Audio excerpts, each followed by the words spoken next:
Bismillahirrahmanirrahim. Assalamualaikum warahmatullahi wabarakatuh. Bersyukur kepada Allah dengan ucapan Alhamdulillah. Selawat kepada Nabi dengan ucapan Allahumma sholli ala Muhammad wa ala ali Muhammad. Bersama saya Muhammad Arif. Hari ini kita di Kawah Novelty akan berdiskusi dan berbincang-bincang terkait polemik-polemik saat ini yang terjadi, yang menyongsong tahun 2024, ya kan? Tentu sahabat-sahabat Novelty tahu menyongsong 2024 itu adalah masa-masa dan momennya pemilu. Baiklah, kita akan berbincang-bincang dan berdiskusi dengan narasumber kita. Ya, perkenalkan narasumber kita, beliau seorang akademisi dan pemerhati politik. Beliau sering disapa Bung Jufri. Dengan nama lengkap beliau Jufri Hardianto Zulfan SHMH. Baiklah, saudara-saudara, sahabat-sahabat Novelty, saya akan menyapa Bung Jufri. Bagaimana kabarnya, Bung? Alhamdulillah sehat. Bagaimana keseharian, Bung? Alhamdulillah seperti biasa, ya, mengajar macam-macam. Oh iya. Dengan menyongsong 2024 ini, Bung, kita tahu bahwasanya itu adalah masa-masa dan perang politik. Bagaimana pendapat Bung terkait hal ini? Oke, baik. Assalamualaikum warahmatullahi wabarakatuh. Menarik ini, Bung Arif ya. Saya terima kasih sebelumnya kepada tim Novelty Indonesia yang sudah mengagendakan kegiatan ini. Ini saya anggap sebagai bentuk dari mencerdaskan kehidupan bangsa yang disampaikan dalam konstitusi kita, bahwa semua kita berhak untuk berbicara, berhak untuk beropini, berhak untuk berkumpul, dan saya kira ini Novelty merupakan wadah yang tepat untuk Riau, apalagi untuk nasional Indonesia, sebagai bentuk representasi of ideas atau presentasikan ide kita. Oke, saya akan menanggapi tentang tadi pemilu dari Bung Arif ya, tentang pemilihan umum yang akan dicanangkan tahun 2024. Saya akan mulai dengan negara kita. Dalam Pancasila kita mensepakati di sana ada klausul atau ada pasal yang mengatakan permusyawaratan.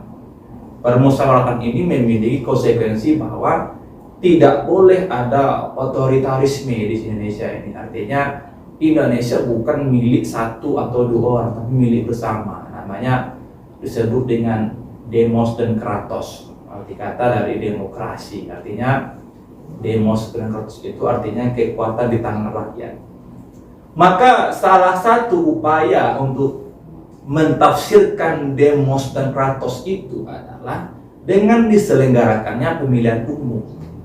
Kenapa begitu? Karena di sana ada upaya untuk mengikutsertakan atau namanya partisipasi publik atau public participation terkait dengan bagaimana peran masyarakat tentang terlaksananya demokrasi di Indonesia, dengan harapan bahwa dengan diadakan pemilihan umum maka terpilihlah tokoh-tokoh bangsa, tokoh nasional yang memang cerdas, memang diharapkan membangun negeri, bukan untuk golongan apalagi personal. Oke, itu yang pertama tuh. Kalau kita cek dalam pasal 2 dan pasal 3 Undang-Undang Nomor 7 Tahun 2017 tentang pemilihan umum, di sana dikatakan ada kalimat bahwa pemilihan umum diselenggarakan dengan cara jujur, ya, profesional, akuntabilitas. Itu pasal 3 tuh. Di sana ada kalimat jujur, artinya upaya negara untuk memberikan pergantian kepemimpinan itu dilakukan dengan jujur. Tidak boleh dilakukan dengan tidak jujur. Dalam rangka apa? Dalam pasal 4 dikatakan bahwa dalam rangka untuk menjamin ketatanegaraan Indonesia yang demokratis. Di sana ada kalimat ketatanegaraan yang demokratis. Bukan rakyat yang demokratis, tapi ketatanegaraan ada dua. Ada rakyat yang demokratis, ada ketatanegaraan yang demokratis. Artinya apa? Artinya para pejabat publik atau policy makers itu, pembuat kebijakan itu dipilih bukan karena ditunjuk oleh personal interest, tapi ditunjuk oleh public interest, oleh kepentingan publik. Maka pemilihan umum diharapkan pejabatnya itu adalah dipilih dari orang-orang yang dipilih secara umum, bukan ditunjuk personal. Misalnya saya sekarang presiden, lalu pemilihan umum. Meskipun saya presiden, saya tidak boleh menunjuk satu atau dua orang sebagai pengganti saya dalam konteks negara Indonesia. Kenapa? Karena kita negara demokrasi, negara memberikan aspirasi kepada rakyat untuk memilih siapa yang mereka anggap layak, kan begitu. Nah, ini tanggapan saya bahwa pemilihan umum, pemilu sebenarnya adalah representasi of ideas dari sosial Indonesia untuk dalam rangka partisipasi membangun negara ke depan. Begitu. Oke, kembali kepada Berarti begini, Bung Jupri ya, dalam hal ini untuk menyongsong pemilu 2024 ini, berarti masyarakat perlu ikut andil di dalam menyongsong hari pemilu ini, ya kan?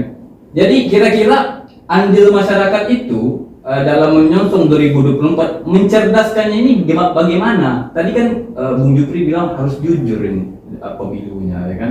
Tapi yang sudah kita dapati ada beberapa tempat terjadinya ketimpangan dan kecurangan, akhirnya digugat ke Mahkamah Konstitusi, begitu kan? Jadi ini mencerdaskan masyarakat agar terselenggaranya pemilu dengan baik dan benar dan jujur ini bagaimana kira-kira, Bung Jupri? Oke. Dalam rangka mencerdaskan kehidupan bangsa, artinya negara tidak boleh melibatkan warga negara itu hanya pada proses pemilihan. Misalnya hari Rabu tanggal 24 bulan Mei misalnya 2024 tibalah proses pemilihan. Lalu tiba-tiba kita semua dilibatkan. Setelah memilih, kita tak lagi dilibatkan. Itu tidak boleh. Demokrasi artinya adalah partisipasi publik menjelang pemilihan, di hari pemilihan, dan pasca pemilihan. Masyarakat tidak boleh hanya dilibatkan pas pestanya saja, pas makannya saja. Ketika pesta hilang, makan selesai, lalu masing-masing itu tidak, itu namanya munafik. Artinya itu namanya demokrasi setengah hati. Apa itu? Yaitu demokrasi yang hanya melibatkan publik, masyarakat, pas di momen-momen tertentu saja. Tapi ketika masalah public policy atau masalah kebijakan publik, tiba-tiba warga tak diikutkan. Tiba-tiba muncul tengah malam BBM naik. Ini contoh. Atau tiba-tiba sore-sore naik harga. Ini dianggap bukan partisipasi publik. Negara harus melibatkan rakyat itu bukan hanya ketika pesta, ketika pemilihan, tapi jauh sebelum pesta juga ada berupaya mencerdaskan bangsa. Misalnya, negara harus turun melakukan penyuluhan tentang mekanisme pemilihan, tentang prosedur pemilihan, tentang kampanye yang salah, kampanye yang benar, begitu. Jadi orang bisa mengukur mana pelanggaran hukum, mana pelanggaran etika. Negara kita hari ini saya kira banyak hukum, tapi etikanya bagaimana? Kan begitu. Kita ini bukan hanya negara hukum, tapi juga ada etika, namanya nilai-nilai kesopanan, nilai-nilai kesusilaan, bahkan juga nilai agama tuh. Jadi saya kira mencerdaskan kehidupan bangsa artinya melibatkan generasi bangsa itu bukan di hari H saja, tapi sebelum pemilihan kita sudah dilibatkan.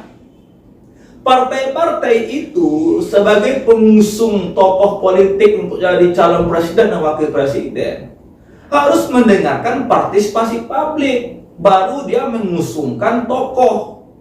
Kalau partai memilih tokoh tanpa ada pertimbangan diskusi dengan masyarakat, berarti ini juga demokrasi setengah hati. Kenapa? Partai memilih pemimpin sesuai dengan seleranya, bukan sesuai dengan selera rakyat. Padahal ide awal dibentuknya partai adalah representation of ideas in society, atau representasi ide dari masyarakat. Jadi itu tuh. Jadi kalau kita mau tahu sejarah awal mulanya partai ada adalah untuk menyampaikan aspirasi masyarakat kepada negara. Jadi partai itu sebagai jembatan, penghubung.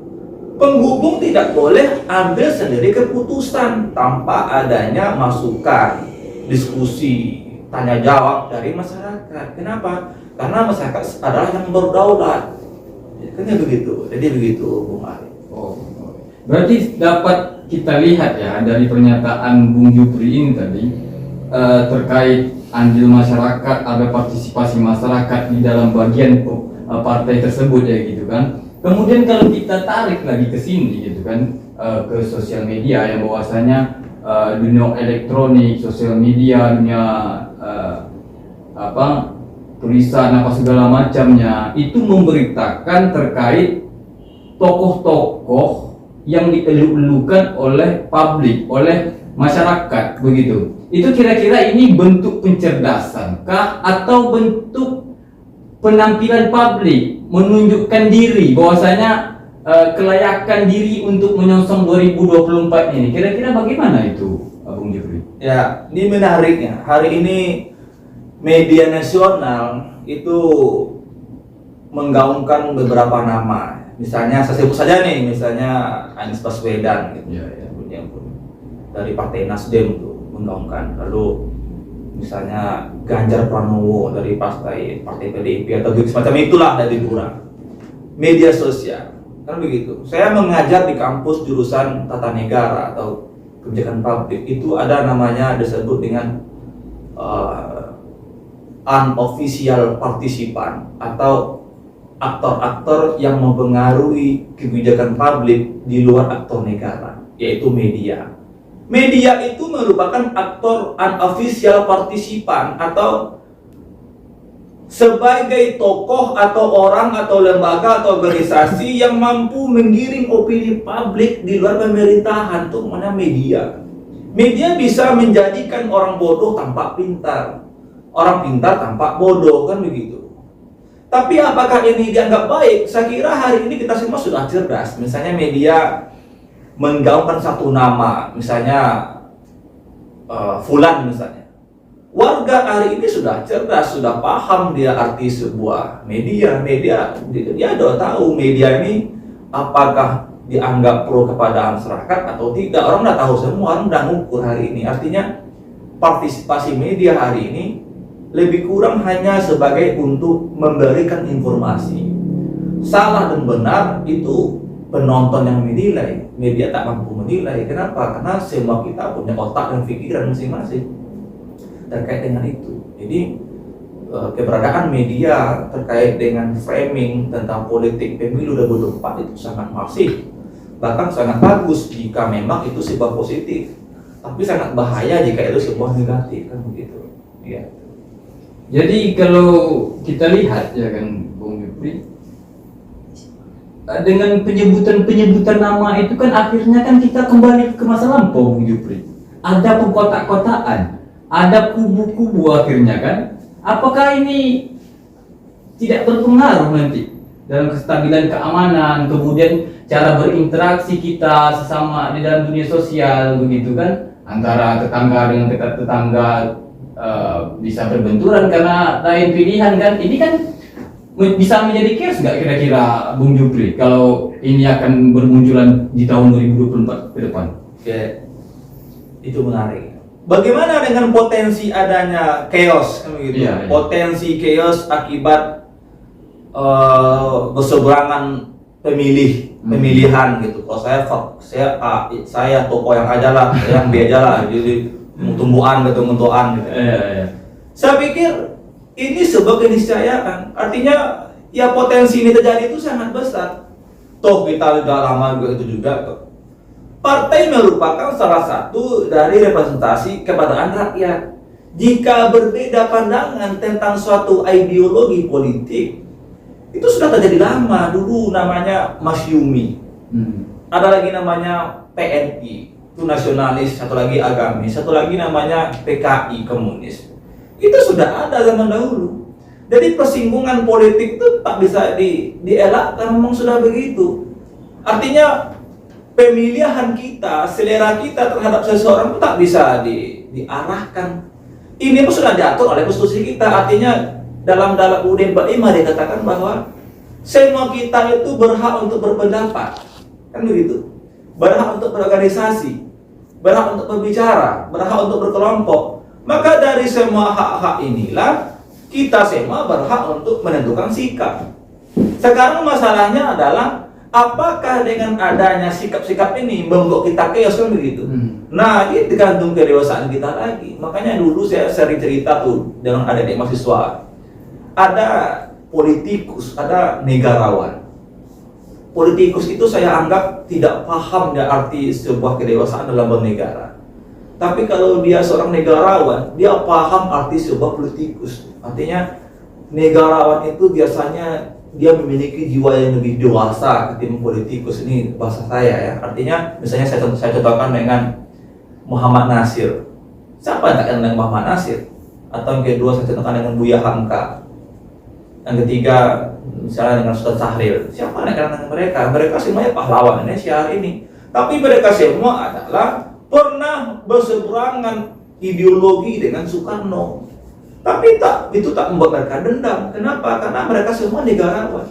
Kan begitu. Apalagi Buya Hamka almarhum di penjara oleh Bung Karno lebih kurang 4 tahun tanpa ada persidangan melalui Mahkamah Agung. Buat Hamka tidak marah. Kenapa? Karena mereka negarawan semua. Oh, dia kan Ustadz Pak Jufri. Oke, misalnya Muhammad Nasir itu tokoh partai Mas Yumi, partai betulan. Dia juga tidak marah. Muhammad Hatta juga partai seorang politikus, tapi dia ingin negarawan, dia tak marah. Maka bagaimana tokoh-tokoh negarawan zaman dahulu itu dengan berbagai banyak kotak-kotak pilihan, partai-partai pilihan, tidak menjadikan pengikut mereka itu saling montok-montokan. Nah, artinya apa? Artinya tokoh bangsa tahun 2022 hari ini harus mampu menjadikan pencerdas, menjadi tauladan, menjadi contoh bagi pengikutnya. Sekarang masalahnya di situ, Bung Arif. Apakah tokoh ini mampu menjadi tokoh yang menyatukan orang-orang di bawahnya? Misalnya tokoh pejabat di kementerian tertentu. Mampu nggak dia menjadi toleran bagi pengikutnya? Kan begitu. Sekarang siapa? Artinya potensi besar terjadi masalah di bawah itu adalah karena di atasnya itu tidak damai. Nah, ini dia Bung Arif. Jadi kalau saya berpikir, kalau ditanya kepada saya potensi chaos banyak, tapi juga ada potensi damai. Kenapa? Karena kita dijamin oleh konstitusi. Perbedaan berbeda hak itu semua lumrah, semua kita punya pilihan masing-masing, kan begitu. Tapi menarik tadi Bung Jufri, bahwasanya kita itu diikat dengan hak azazi ya tadi kan, berarti berbeda boleh, apa segala macam boleh. Tapi kelucuan hukum di negara kita ini, hal yang sepele sedikit-sedikit lapor, nanti terkait penyelenggara pemilu datang terlambat apa segala macam, nanti lambat menyoblos atau segala macam dah dilapor segala macam. Nah, ini bagaimana nih dapat kita tanggapi ini Bung Jufri? Ya, ini lapor-melapor ini kan bermasalah juga jadinya nih. Saya milih dengan dua pandangan. Pertama, lapor-melapor ini. Yang pertama, saya berpandangan justru melapor itu baik. Untuk apa? Untuk certainty of law. Apa itu, Pak? Untuk kepastian hukum. Kalau tidak dibegitukan, nanti warga kita tengok sepele dia. Artinya tidak ada di sana kewajiban moral tentang sebuah kebenaran. Artinya dianggap pelanggaran sebuah hal biasa. Akhirnya kita tidak maju-maju, kita menjadi negara lalai, terlambat, ya kan?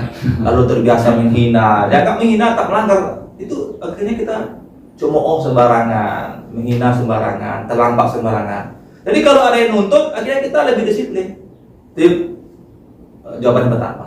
Jawaban yang kedua berarti kalau kita sering-sering melapor, berarti kita kehilangan nilai humanisme in family, kehilangan nilai kemanusiaan dalam keluarga. Kita sedikit-sedikit lapor polisi, sedikit-sedikit pidana, penjara. Jadi tidak ada kita punya nilai kekeluargaan. Kapan kita lagi diskusi, ya kan? Ayah diskusi dengan anak. Nanti kalau ada masalah, jangan langsung ke polisi ya, karena ada paman, ada RT RW untuk didialogkan, kan begitu. Artinya ada dalam hukum namanya litigasi dan non litigasi. Jadi tak langsung masuk juga ke litigasi ke pengadilan, tapi juga ada namanya musyawarah. Nah ini saya pikir, jadi ada dua potensi.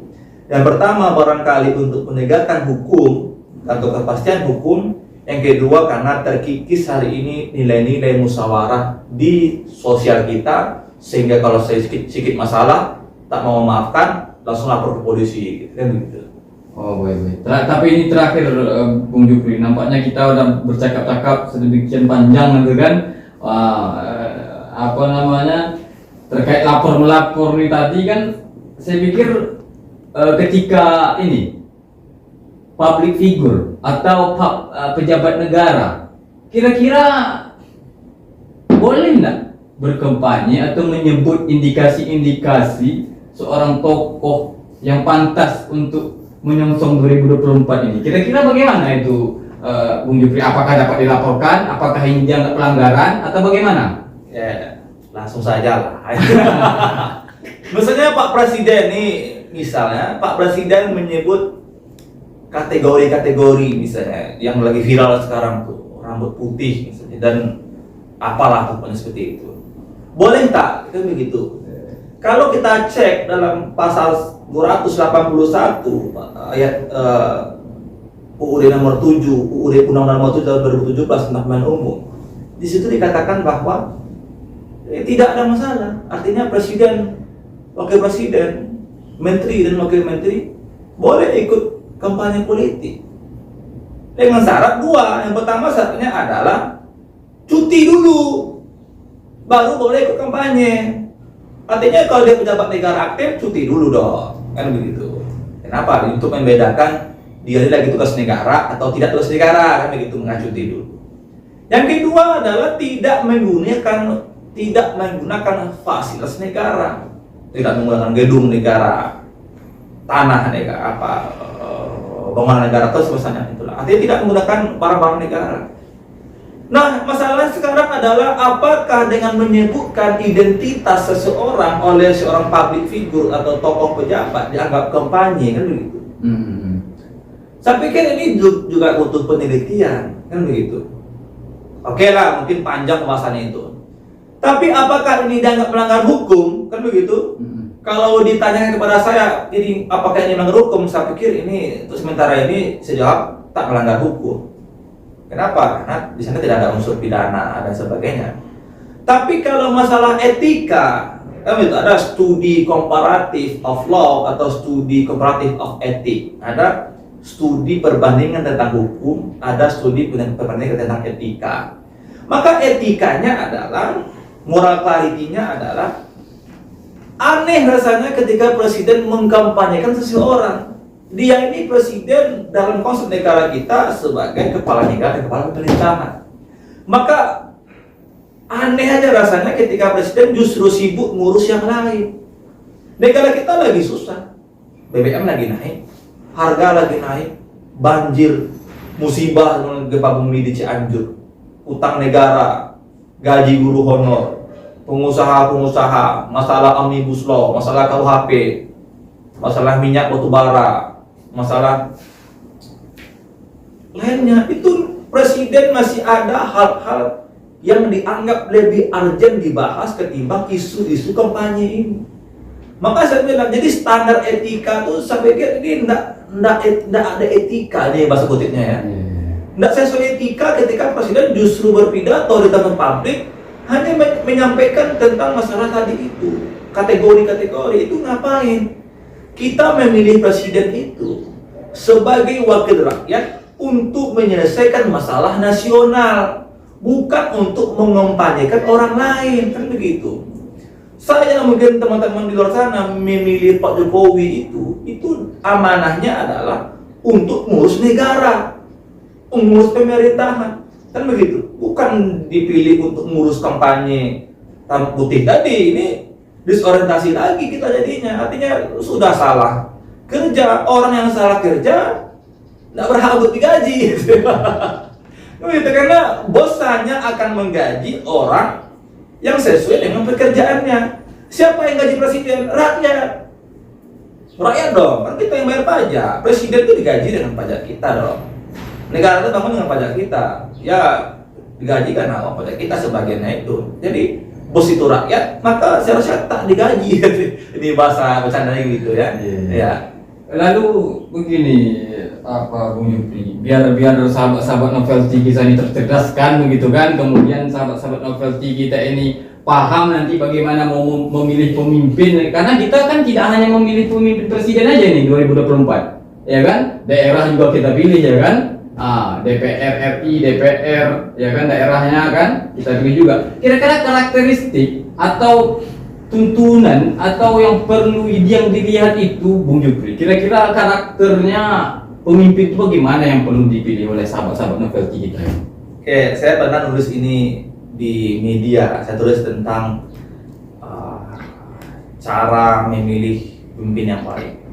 Yang pertama di situ saya tulis tentang sebelum kamu memilih pemimpin itu, lihat dulu track record. Misalnya kepribadian dia, soleh dia atau tidak soleh, baik atau tidak baik, jujur atau tidak jujur, sisi akhlak, adab. Yang kedua sisi ilmu, bagaimana pendidikannya, bagaimana sekolahnya, itu terrekord. Bagaimana kerja dia sebelum mencalon, kan begitu. Kita tidak ingin dong memilih calon yang ternyata mantan narapidana, kan gitu. Karena di negara kita, setahu saya boleh narapidana calon jadi presiden atau jadi apapun boleh selagi dia udah bebas dan tak lagi mengulang hal yang sama. Jadi terrekord, lihat dari pengetahuan, pengalaman dan adab atau kelakuannya. Yang kedua, lihat dari partai pengusung. Saya Pak Jufri. Oh iya, hari ini partai pengusung seperti bargaining politikal atau tawar menawar.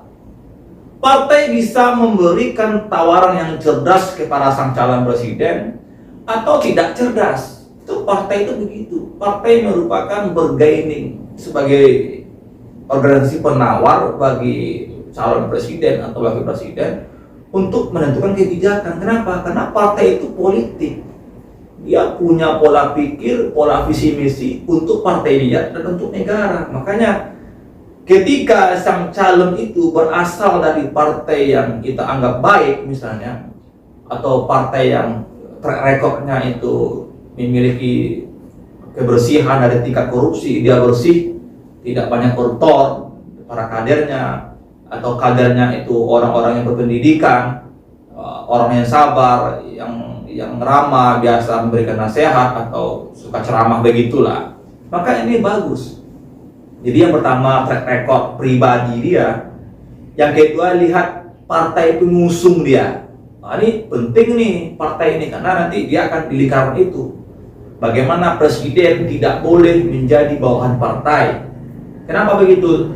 Karena dalam pikiran saya kalau dia jadi bawahan partai, saya khawatir partai bisa mengatur-atur dia, ini berbahaya bagi presiden.